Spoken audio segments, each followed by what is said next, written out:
কি গো, মুখটা এমন হাঁড়িপানা করে রয়েছো কেন? ইন্টারভিউ কেমন হলো? প্রশ্ন কি কঠিন ধরেছিল? প্রশ্নের উত্তর তো পেটেই ছিল, কিন্তু পেট তখন অন্য উত্তর দেওয়ার জন্য অস্থির। মানে কি বলছো কি? আর বলো না, জীবনের আজ দিনটা আমার ইতিহাসের পাতায় লেখা থাকবে।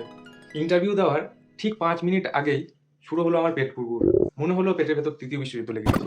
তোর এই সময় তারপর? তারপর আর কি, একদিকে প্রেসার আর একদিকে কেরিয়ার।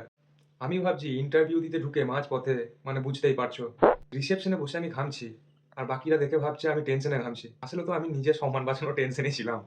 ও মা, তারপর তারপর কি করলে? ইন্টারভিউ দিলে না বাথরুমে গেলে? সেটাই তো ট্র্যাজেডি। নাম ডাকার ঠিক আগের মুহূর্তে দৌড় দিলাম বাথরুমে। এদিকে তো পিওর নাম ডাকছে, আর এদিকে তো আমি।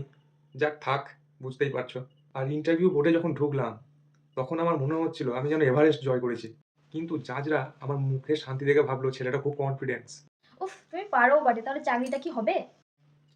চাকরি হবে কিনা জানি না, কিন্তু আজকে আমি যে ধৈর্যের পরীক্ষা দিয়েছি, আমার নোবেল পাওয়া উচিত।